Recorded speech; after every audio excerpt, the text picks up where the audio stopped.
Corona. Aïe aïe aïe. Corona. Voilà déjà quelque temps que ce nom est devenu tristement familier. Voilà déjà quelque temps que l'actualité vibre au rythme du nombre de victimes, au rythme du nombre de nouvelles contaminations. Voilà déjà quelque temps que ce virus déchaîne les passions, révélant à la face du monde toute la nudité et toute la nullité du genre humain face aux forces aveugles de la nature. Voilà déjà quelque temps que ce virus met l'économie mondiale à genoux, paralyse le système éducatif, dérègle les habitudes, les modes de vie et les cultures. Ce virus est représentatif de l'une des émotions les plus néfastes au genre humain, la peur. Cette peur qui fait perdre la raison, cette peur qui nous laisse en proie à toutes les spéculations, cette peur qui nous conduit dans le doute et le déni. Face à la peur, il y en a qui fuient, il y en a qui font semblant, il y en a qui affrontent.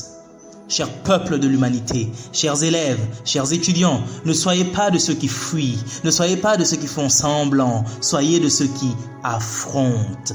Oui, il n'y a pas que les médecins et les décideurs de ce monde qui ont un rôle à jouer face à cette pandémie. Chacun d'entre nous peut contribuer. Oui, même toi qui m'écoutes en ce moment, peu importe ta condition physique, ton statut social, ta religion, ce combat te concerne aussi, donc écoute bien.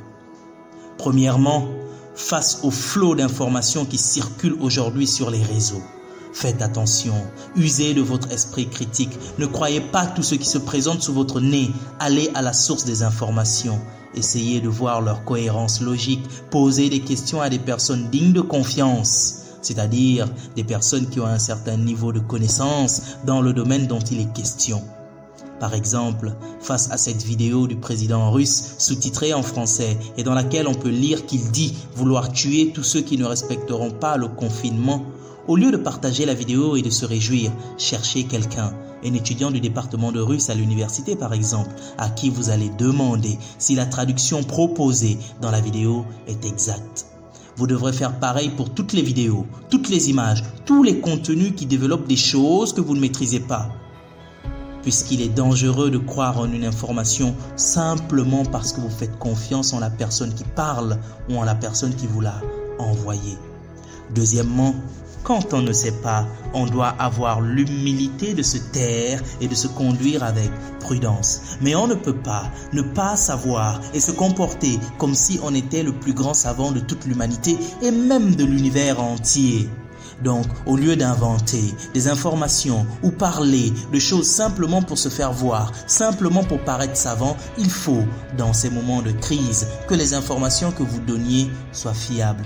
Donc, ne parlez pas uniquement sur ce que vous avez entendu sans jamais avoir vérifié, car il n'y a rien de plus dangereux qu'un demi-savoir. Ce demi-savoir, dira Nietzsche dans son ouvrage Humain trop humain, qui conçoit les choses de manière plus simple qu'elles ne le sont. Non, si vous voulez donner une information aux autres, faites des recherches et soyez sûr de donner l'information la plus complète possible. Troisièmement, face aux décisions du gouvernement, nous devons adopter la maxime de Descartes dans son ouvrage Discours de la méthode qui stipule qu'il faut obéir aux lois et aux coutumes de son pays et de suivre toujours les opinions des personnes les plus modérées et les plus éloignées de l'excès.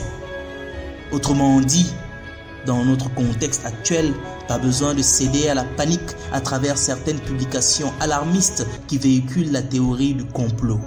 Même si cette maladie a été déclenchée par un groupe d'individus mal intentionnés.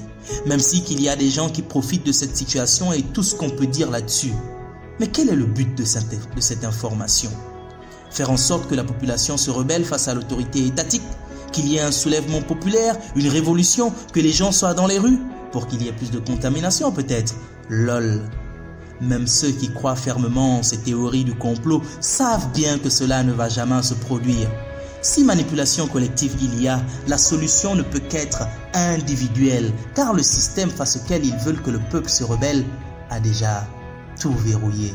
Ce dont le peuple a besoin, c'est d'un système d'information qui le mettrait à l'abri de la psychose. Et tous les États du monde veillent à cela, puisqu'aucun système ne peut s'épanouir dans un chaos qui serait engendré par une psychose collective. Quatrièmement, enfin, pour nos frères et sœurs, élèves et étudiants, Cette pause académique forcée, ce corona vacances comme on peut l'appeler, ne doit pas être un prétexte pour vous relâcher. Bien au contraire, vous devez en profiter pour combler vos lacunes. Mettez en place un programme de révision. Profitez de votre temps libre pour prendre de l'avance sur le programme académique.